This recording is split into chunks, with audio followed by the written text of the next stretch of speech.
Levíticos capítulo 27. Atos de dedicação ao Senhor. Pessoas, 2 pontos. Então o Senhor Deus comunicou a Moisés as seguintes leis para todos os israelitas, 2 pontos. Se alguém quiser cumprir um voto a Yahvé, dedicando-lhe um ser humano, faça-o de acordo com o devido valor. Sendo assim, o valor de um homem entre 20 e 60 anos corresponderá a 50 barras de prata, e as mulheres desta mesma faixa etária pagarão 30 barras de prata. Os jovens de 5 a 20 anos de idade pagarão 20 barras de prata, e as jovens pagarão 10. Se for uma pessoa que tenha entre 1 mês e 5 anos de idade, atribua aos meninos o valor de 60 gramas de prata, e as meninas pagarão 36 gramas de prata. Versículo 7. Se for alguém que tenha de 60 anos para cima, atribua aos homens o valor de 15 barras de prata, e às mulheres o valor correspondente a 10 barras de prata. O versículo 8.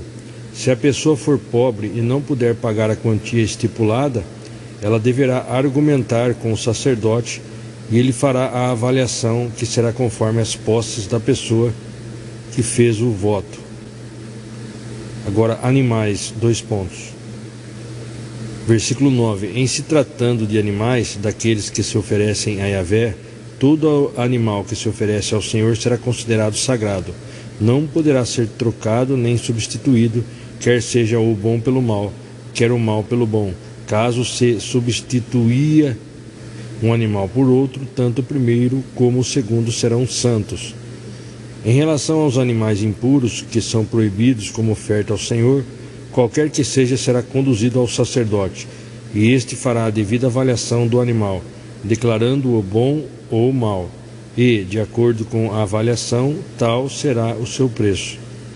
No entanto, no caso de se desejar resgatá-lo, acrescentar-se-á a avaliação mais 1/5 do seu valor. Casas, 2 pontos. Se alguém consagrar sua casa a Yahvé, o sacerdote fará a avaliação dela, se é de alto ou de baixo preço. Segundo a avaliação do sacerdote, tal será o seu preço. Contudo, se o homem que fez voto da casa desejar resgatá-la, acrescentará à avaliação 1/5 do seu preço, e ela será dele.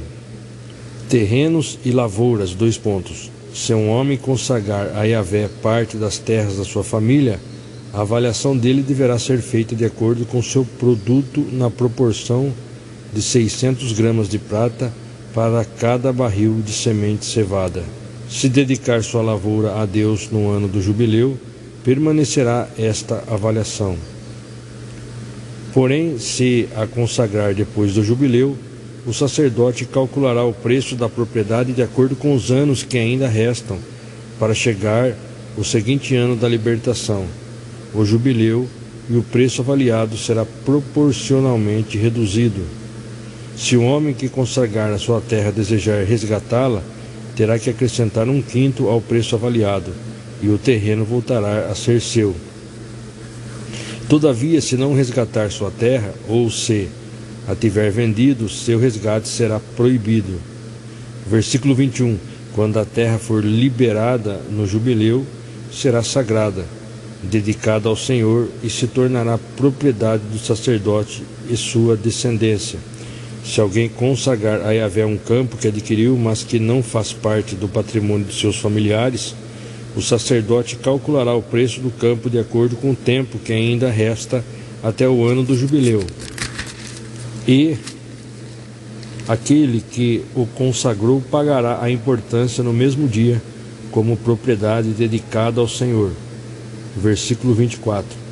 No ano do jubileu, o campo retornará ao que o vendeu, aquele a que tem a posse do terreno por herança. Todos os valores serão calculados de acordo com o ciclo da santidade, na base de 20 gerás, o ciclo, ou 12 gramas, o peso padrão do santuário. Resgate dos primogênitos. Versículo 26. Ninguém poderá consagrar o primogênito de um animal, visto que já pertence a Yahvé, quer seja cria de vaca, de cabra ou de ovelha. Toda a primeira cria pertence ao Senhor. Todavia, se for de um animal considerado impuro, poder-se-á resgatá-lo pelo preço da avaliação, acrescido de 1/5 do seu valor. Se não for resgatado, será vendido pelo preço da avaliação. Quanto ao que é anátema. Versículo 28. Contudo, nada do que uma pessoa consagra a Yahvé, seja ser humano, seja animal, sejam terras de sua propriedade, poderá ser vendido ou resgatado. Tudo que for desta forma dedicado ao Senhor é considerado santíssimo. Nenhum ser humano votado ao anátema e à destruição poderá ser resgatado, terá que ser executado. Quanto aos dízimos, versículo 30. Todos os dízimos da terra, tanto os produtos das lavouras como dos produtos das árvores, pertencem ao Senhor. São, portanto, dedicados a Yahvé. Veja só aqui na Bíblia de Estudo, o dízimo é uma oferta que proclama que todas as coisas pertencem a Yahvé, o Senhor. O dízimo indica que reconhecemos que tudo o que temos vem das mãos da graça e misericórdia do Senhor, e que somos gratos a Deus por podermos administrar todas as bênçãos que Ele mesmo nos confia pelo tempo da nossa existência na terra. O dízimo corresponde à 10ª parte de tudo quanto recebemos. Números 18, 21 a 29, Deuteronômio 12, 5 ao 18. Mas o Novo Testamento deixa claro que o espírito da entrega deve ser livre, voluntário e generoso, proporcional a quanto somos abençoados. 1 Coríntios 16, 1, 2, 2 Coríntios 8, 7 ao 15. Oferta para o povo de Deus, 1 Coríntios 16. Quanto à oferta para o povo de Deus, fazei vós também da mesma forma como orientei as igrejas da Galácia. No primeiro dia da semana, cada um de vós separe o que puder de acordo com a sua renda, e aguarde para que não se façam coletas quando eu chegar. Então, quando estiver entre vós, enviarei uma carta de recomendação aos homens que aprovardes para levarem a vossa contribuição para Jerusalém. Se for conveniente que eu também vá, eles me acompanharão. Então, o apóstolo Paulo falando aqui sobre as ofertas, oferta para o povo de Deus. Veja só aqui o comentário.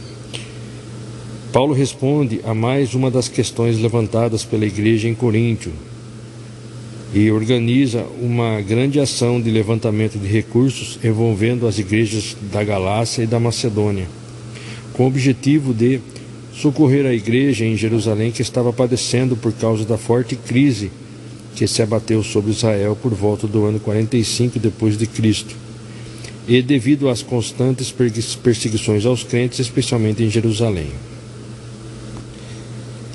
Paulo faz a primeira referência ao fato de que as reuniões da igreja cristã já estavam ocorrendo costumeiramente aos domingos, em homenagem e celebração ao, entre aspas, dia do Senhor, o dia da semana em que Jesus Cristo ressuscitou. Atos 20, versículo 7 e 1, versículo 10. Lucas 24, versículo 1 ao 6. As ofertas eram recolhidas durante os cultos, como uma forma de adoração ao Senhor. Todos deviam contribuir de forma espontânea e regular, cada qual à medida do seu ganho semanal. Justino Mártir, um dos chamados, entre aspas, pais da igreja, relata que em sua época, 150 depois de Cristo, era tradicional os crentes trazerem seus dízimos e ofertas todos os domingos, a fim de cooperarem com a obra do Senhor. 2 Coríntios 8, a partir do versículo 7, onde fala-nos sobre contribuir com generosidade. Todavia, assim como tendes transbordado em tudo, em fé, em palavra, em conhecimento, em toda dedicação e no amor que temos despertado em vós, vede que igualmente transbordeis nesse privilégio de contribuir. Não vos digo isso como quem dá ordens, mas para provar a sinceridade do vosso amor mediante a comparação com a dedicação de outros. Pois conheceis a graça de nosso Senhor Jesus Cristo, que sendo rico, tornou-se pobre por vossa causa, para que fosseis enriquecidos por sua pobreza.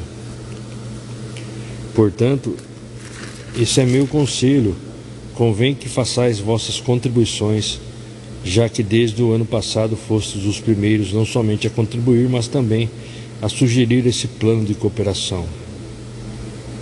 Agora, pois, completai a obra, a fim de que a forte disposição de realizá-la seja igualada ao zelo em concluí-la de acordo com os bens que possuis. Porque se existe disposição, isso é aceitável conforme o que alguém possui, e não segundo o que não tem. Entretanto, nosso desejo não é que outros sejam aliviados enquanto sejais sobrecarregados, mas que haja justo equilíbrio. No presente momento, a vossa fartura suprirá a grande necessidade deles, para que, de igual modo, a abundância deles venha a suprir a vossa privação, e assim haja igualdade. Como está escrito, quem muito havia colhido não o fez em excesso, para que nada faltasse a quem pouco recolhera.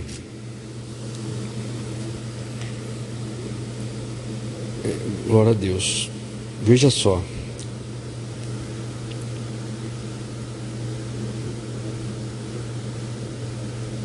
Então nós estamos lendo 2 Coríntios, no capítulo 8. Veja só. Os capítulos 8 e 9, aqui na Bíblia de Estudo, revelam conceitos de Deus sobre o ministério dos crentes de contribuir. Contribuir com suas vidas, contribuir com bens e dinheiro para o progresso do Evangelho em todo o mundo. A contribuição para o sustento e avanço da obra de Cristo ou para assistência social deve alicerçar sua motivação principal na mesma graça divina que levou Jesus a entregar-se por nossa salvação em sacrifício perpétuo.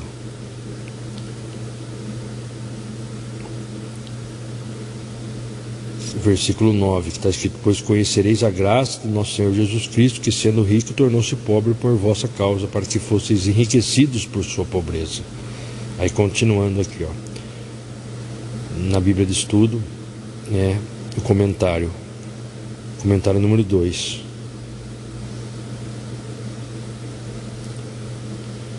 Paulo salienta que os macedônios não contribuíram do que lhes sobejava, mas tirando sem medida da sua própria pobreza, ofertaram com generosidade e grande alegria. A expressão grega original aplotetos, aqui traduzida por, entre aspas, generosidade, tem o sentido de, entre aspas, singeleza de coração. Somos motivados a contribuir com liberalidade, abre parênteses, literalmente, sem calcular quanto estamos deixando de poupar, fecha parênteses, livres de motivos egoístas. Então essa liberdade é livres de motivos egoístas. Romanos 12:8, aqui leremos, onde nos ensina que o amor é a base dos dons. E aqui um pouquinho atrás é como servir por meio de dons. Aí no versículo 8, se é encorajar, haja como encorajador.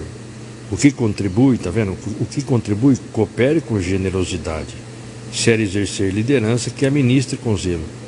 Se é demonstrar misericórdia, que a realize com alegria. O amor seja sem qualquer fingimento.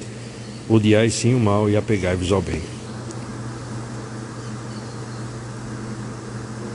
Então veja só, aqui Paulo faz uma analogia entre os membros do corpo humano e os membros do corpo de Cristo, a igreja, para mostrar a importância de todos no funcionamento saudável e feliz do corpo. Cada membro tem uma função vital e deve exercer a favor da unidade e bem-estar do grupo.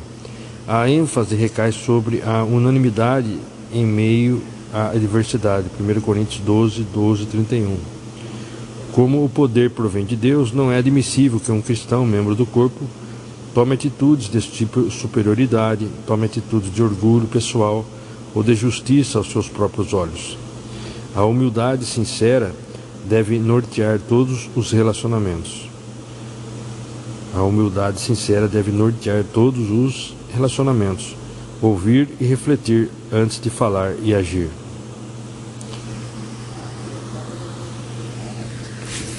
Glória a Deus. Voltando em 2 Coríntios 8, onde fala sobre contribuir com generosidade.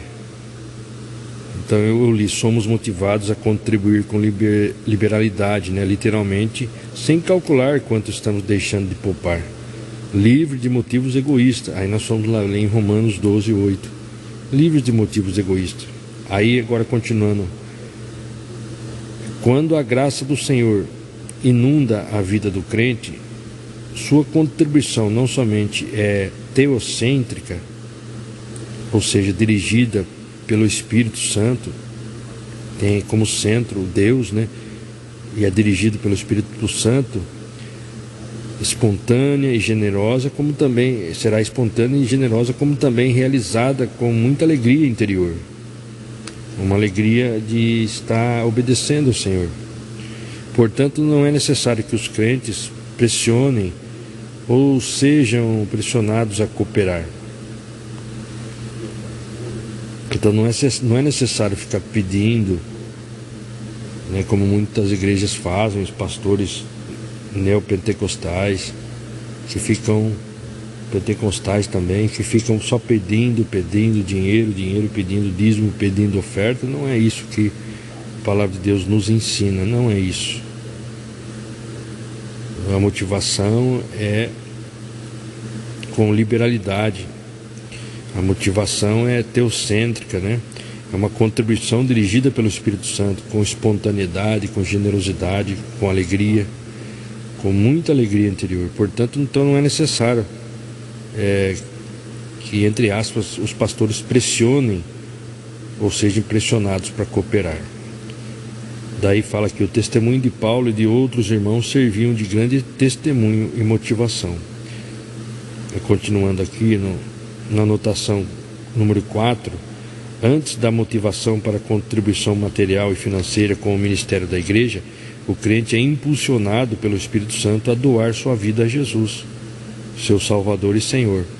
Os macedônios se ofereceram como missionários ao lado de Paulo e para cooperar de todas as formas com a expansão do reino de Deus por todo o mundo. O crente sincero chega à conclusão de que pessoas, as almas, são muito mais importantes do que o dinheiro.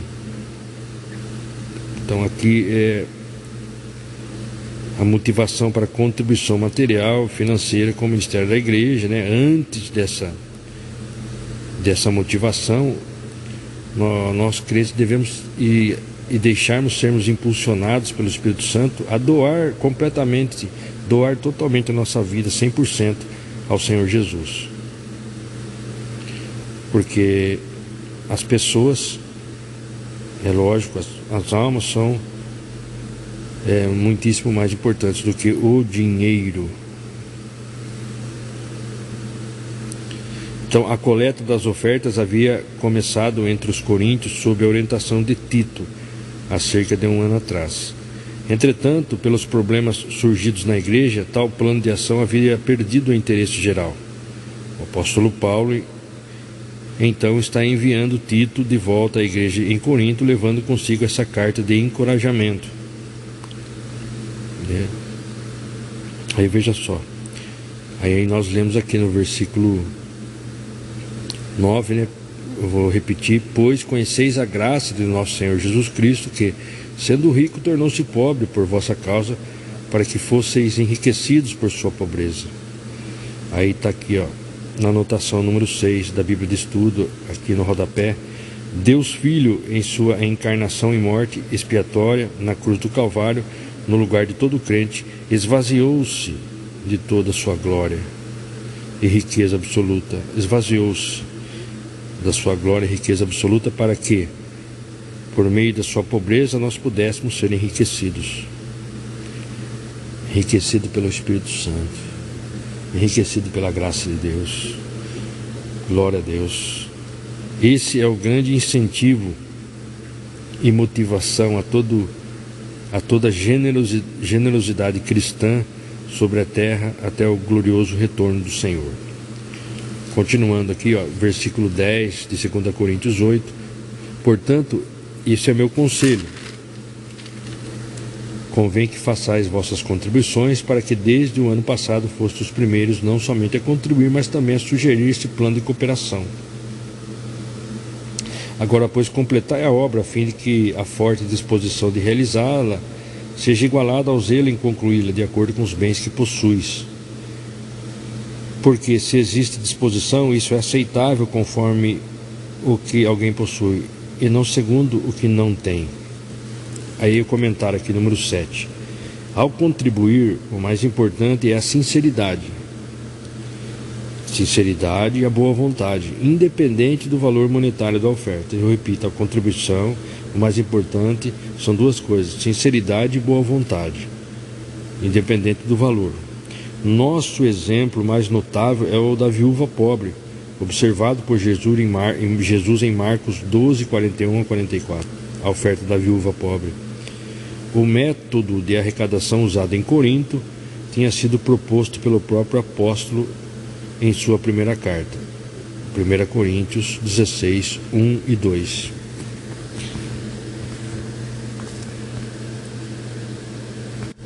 Aí continuando, veja só, aí no versículo 15 de 2 Coríntios 8, como está escrito: quem muito havia colhido não o fez em excesso, para que nada faltasse a quem pouco recolhera. Veja só, os cristãos de Corinto eram economicamente mais prósperos que os macedônios. No entanto, Paulo lhes lembra da instabilidade da vida, onde as situações podem se alterar de uma hora para outra, Romanos 15, 27. Assim, no futuro, os crentes judeus, abre parênteses, na época necessitados da oferta, fecha parênteses, poderão ajudar os coríntios de alguma forma. Paulo faz referência a Êxodo 16, 18 e 19 e lembra uma passagem na vida dos israelitas, quando colheram diariamente o maná no deserto. Passagem do maná no deserto. Os idosos e fracos juntavam menos do que necessitavam, enquanto os jovens e vigorosos recolhiam mais. Entretanto, a distribuição era equânime, de modo que o excesso de uns compensava a falta de outros, e todos tinham suas necessidades supridas. Esse é o sentido do termo, entre aspas, igualdade na doutrina bíblica.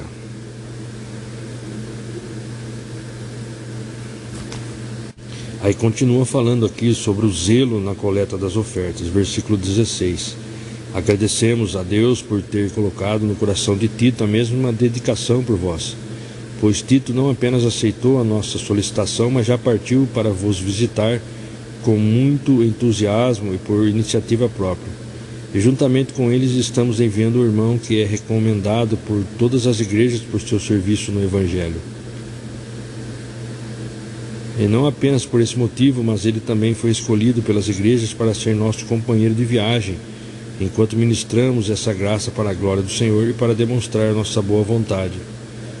Nosso cuidado é evitar que alguém nos acuse em relação ao modo de administrar essa generosa oferta.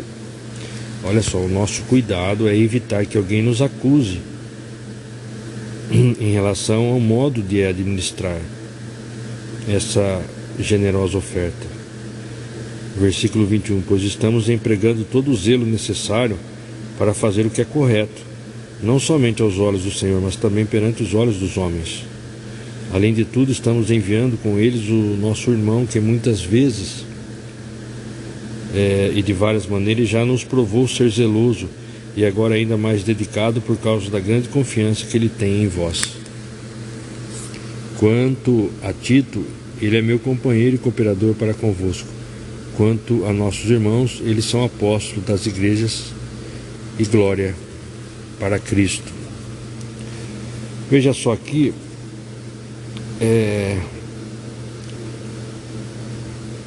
voltando ao versículo 18, e juntamente com ele estamos enviando o irmão que é recomendado por todas as igrejas por seu serviço no Evangelho. Número 9. Veja só, tanto aqui como no versículo 22,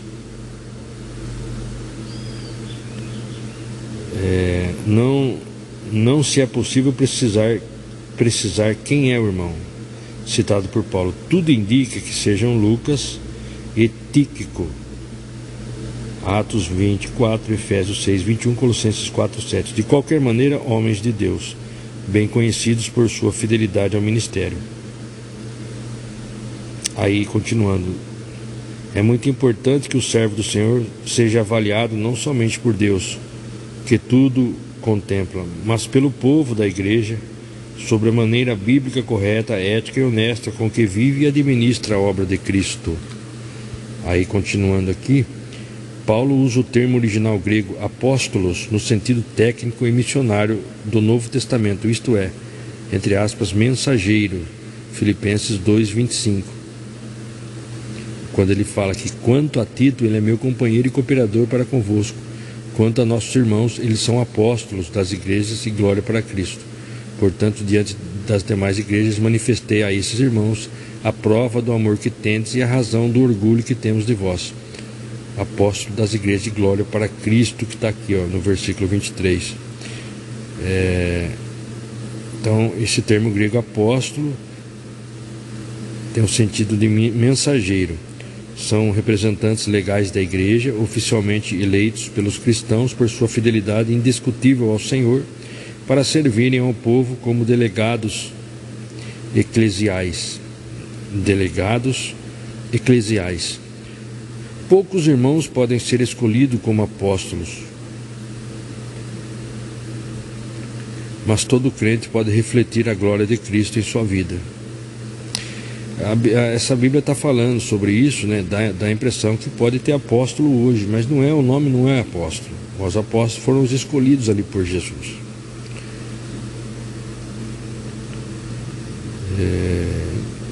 Nós podemos usar o termo que poucos irmãos podem ser escolhidos como mensageiros, ok? Que é o sentido técnico e missiológico do Novo Testamento. Muito bem. Voltando em Levítico 27, no versículo 30, quando nós lemos quanto aos dízimos. Versículo 30. Todos os dízimos da terra, tanto os produtos das lavouras como dos frutos das árvores, pertencem ao Senhor, são portanto dedicados a Yahvé. Aí foi onde eu li: o dízimo é uma oferta que proclama que todas as coisas pertencem a Yahvé, o Senhor, e indica que reconhecemos que tudo que temos vem das mãos de graça e misericórdia do Senhor, e que somos gratos a Deus por podermos administrar as bênçãos que por Ele mesmo nos confia pelo tempo da nossa existência na terra. Aí não vai falar que aí nós pegamos e fomos ao Novo Testamento, né? Nós fomos ao Novo Testamento e lemos ali 1 Coríntios 16, 1 e 2, 2 Coríntios 8, 7 e 15. Vamos abrir Atos 11, versículo 29.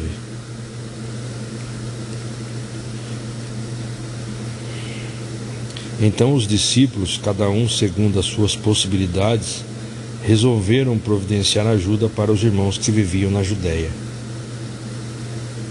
E assim o fizeram, enviando suas ofertas aos presbíteros pelas mãos de Barnabé e Saulo. Você veja só, né? Na igreja primitiva era comum os membros mais ricos cooperarem com ofertas mais generosas, ainda que voluntárias. 1 Coríntios 16, 1. A decisão espontânea e unânime de ajudar os crentes necessitados da Judéia demonstra o verdadeiro sentido do amor e da unidade da igreja.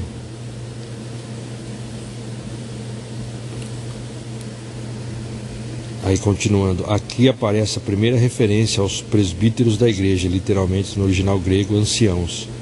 Esse era um termo geral para os líderes das igrejas locais, que formavam uma espécie de colegiado para a liderança dos crentes, e que podia incluir irmãos de vários dons. 2 pontos: profetas, mestres, pastores. Tito 1:5, 1 Pedro 5:2. Em Gálatas 2:1 e 2, somos informados de que essa, entre aspas, visita de Saulo e Barnabé contou com a presença de Tito, e foi realizada, entre aspas, em obediência a uma revelação. Romanos 15, 26. Aqui leremos: porquanto pareceu bem às igrejas da Macedônia e da Acaia levantar uma oferta fraternal para os pobres dentre os santos de Jerusalém.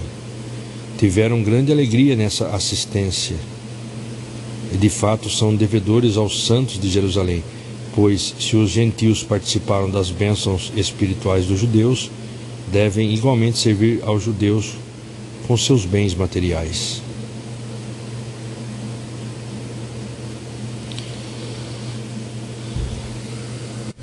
Gálatas 2, 10.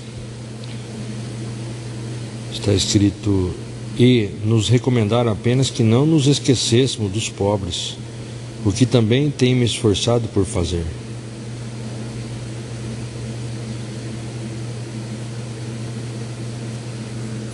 Veja só, aí voltando em 1 Coríntios 16, onde fala sobre as coletas para os crentes de Jerusalém, aí eu vou ler o versículo 2 na versão ARC. No primeiro dia da semana, cada um de vós ponha de parte o que puder ajuntar, conforme a sua prosperidade, para que se não façam as coletas quando eu chegar. E quando tiver chegado, mandarei os que por cartas aprovardes para levar a vossa dádiva a Jerusalém. Veja só, no primeiro dia da semana nos reunimos com a finalidade de partir o pão. Atos 27, eu estou lendo. No primeiro dia da semana nos reunimos com a finalidade de partir o pão. E Paulo pregou ao povo, planejando seguir viagem no dia seguinte, continuou falando até a meia-noite. É aquele momento ali de Paulo ressuscita o jovem Eutico. Mas você veja aqui, no primeiro dia da semana, que é o domingo, nos reunimos com finalidade de partir o pão, ou seja, a Santa Ceia. E Paulo pregou ao povo. Então Paulo celebrava dominicalmente o culto cristão com o memorial de partir o pão, a Santa Ceia do Senhor, a ceia do Senhor instituído por Jesus, Lucas 22, 19. Então, voltando em Levítico, o último capítulo, versículo 31 de Levítico 27. Se alguém quiser resgatar uma parte do seu dízimo, deverá pagar o preço avaliado mais 1/5 deste valor. Em todo o dízimo de seus rebanhos, um de cada 10 animais que passem debaixo da vara do pastor será dedicado ao Senhor. O proprietário não poderá separar os bons dentre os ruins, nem fazer qualquer substituição. Se fizer alguma troca, tanto o animal separado quanto seu substituto se tornarão consagrados e não poderão ser resgatados. E o versículo 34: são esses os mandamentos de Yahvé. São esses os mandamentos que Yahvé ordenou a Moisés no Monte Sinai para todos os filhos de Israel. E veja no comentário aqui, o Sefer, rolo, livro de Vaikra, Levítico, se encerra com um claro e forte testemunho a favor da autoria mosaica da obra e especialmente de sua origem absolutamente inspirada por Yahvé, nosso Elohim, Deus. Muito bem. Então eu concluo aqui, glória a Deus, agradeço a Deus em nome do teu Filho amado Jesus Cristo, agradecemos ao Deus Pai em nome do teu Filho amado Jesus Cristo, pela possibilidade desta leitura, da meditação, e hoje eu estou concluindo, então, encerrando nesse tempo aqui, Levítico 27. Permitindo Deus, iniciaremos as gravações, o estudo, a meditação em Números. Todas as dúvidas nós encontramos esclarecimento aqui na Palavra de Deus. Por isso nós devemos ler a Palavra de Deus, entender o que está escrito e colocar em prática em nossa vida.